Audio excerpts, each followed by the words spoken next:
A strange light, and in fact, if you look closely, she says it's back right now, and she still has no idea what it is. Lord have mercy, Jesus, y'all better know it. It's something going on. Something Gwendolyn Matthews saw with her own 2 eyes. Something going on. It's something going on. Peace, it's your brother YK The Truth. And the name of this video is, did aliens or alien technology help build the pyramids? Because you got people who believe that African people just wasn't smart enough to build those pyramids. It had to be aliens or alien technology. So, who built those pyramids? And let's see, did they need any outside help to do it? So let's see, who built those pyramids? Now here are the graves of the pyramid builders. All right? And they are not aliens. They are not E.T. phone home. They are people. African people. Let's go.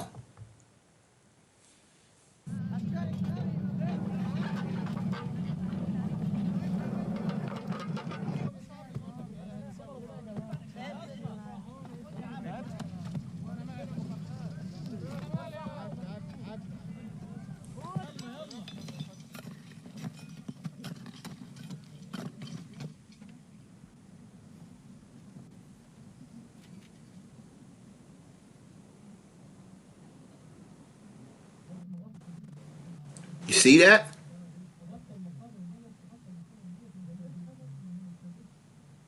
Those is not aliens.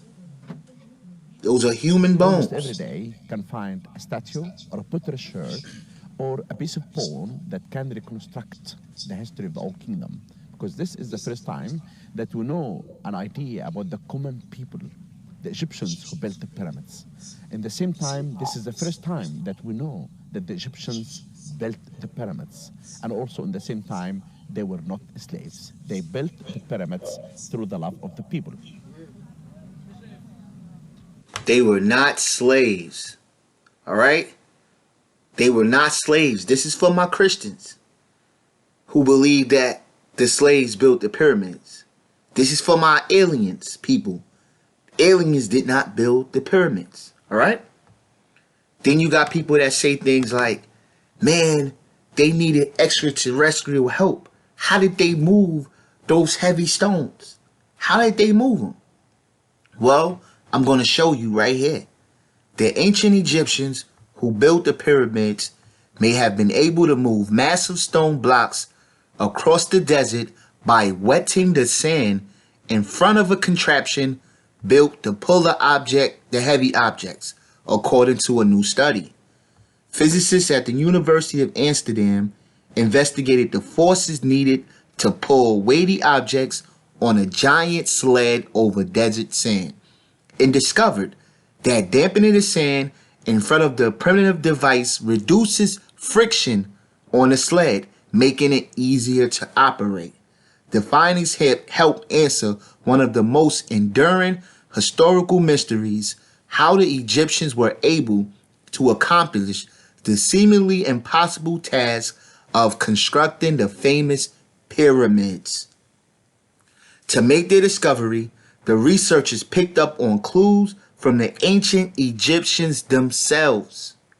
A wall painting discovered in the ancient tomb of the Hotep, which dates back to about 1900 BC, depicts 172 men hauling an immense statue using ropes attached to a sled. In the drawings, a person can be seen standing on the front of the sledge pouring water over the sand, said a study led author Daniel Bond, physics professor at the University of Amsterdam. So we see that this wasn't no ancient alien technology that helped them. African people were aware of physics, were aware of science. Okay? They figured that, okay, if we wet the sand, we can pull heavier objects because it takes away the friction. They don't need an alien to tell them that. You don't need extraterrestrial intelligence to tell you that wetting something takes away friction. You already know that if you step on something that's wet, you're going to fall. Your whole weight is going to come down like it never even was there. Now, you got people saying, man, how did they cut the stones? They needed some laser beams from these UFO ships. This is what people saying, right? So this is how they cut the stones. All right. In a way to cut such a stone, a man sits on a stone block and 3 men hit the iron chisel and turns with sledgehammer. After each blow, the chisel is turned by an eighth until a hole is 10 to 15 centimeters deep. A series of these holes is driven along a line which is determined by the quarry master. You see this whole thing, they know how the Egyptians built it. They know it wasn't extraterrestrials, ET phone home, UFOs, Anunnakis. We know it wasn't that. Now, why do our people believe that the aliens built the pyramids? Where does this stuff come from? Why do they believe it? Because a lot of these people never been to Egypt, never been to Kemet, but they believe it. I'm going to tell you why. You got white boys like Zecharia Sitchin, who created these pseudo books. He's a pseudo historian. And they created these books to make money. Make money. And most of the people who soaked up this information was African Americans, who told them that we come from Anunnakis and aliens. This comes from Zecharia Sitchin.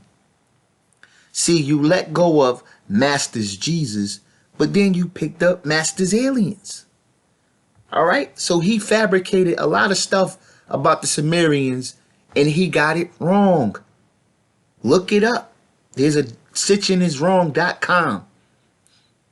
Who else? Robert Bauval. This is another white boy who fabricated the stories where people say, man, the Egyptians had to have alien contact, because how did they align the pyramids with Orion? How did they align the pyramids with Orion's belt?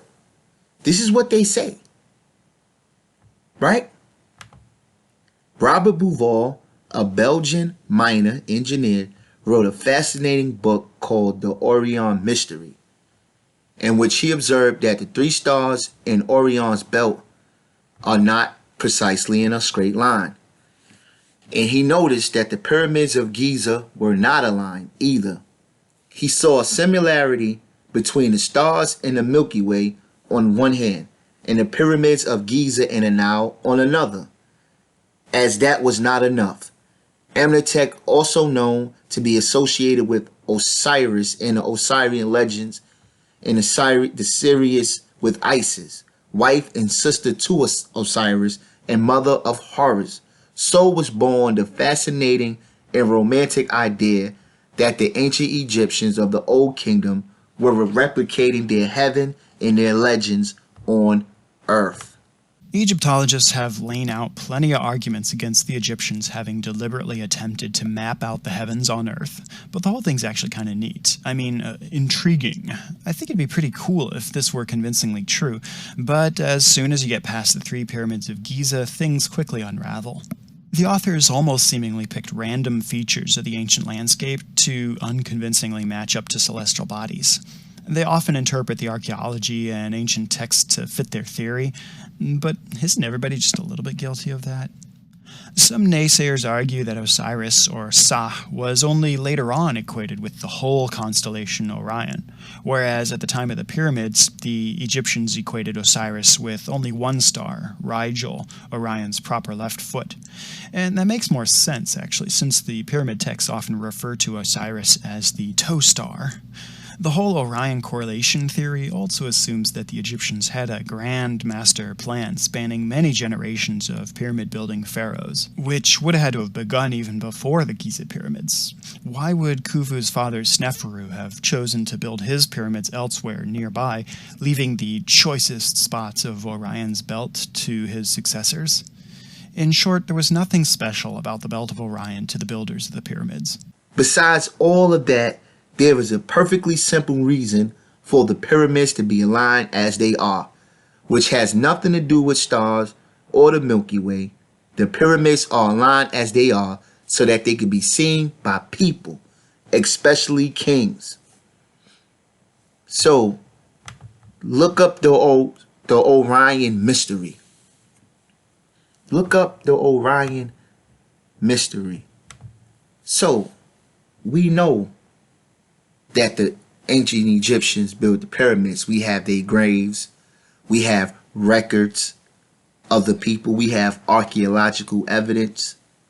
Okay? We know how they moved the stones. We know how they cut the stones. And it has nothing to do with alien DNA. That's all white boy stuff right there. And don't let people come in here and fool you with this pseudo information. So it's your brother YK. Hit that like button, subscribe to my channel, and I will be putting out more info. Alright, peace.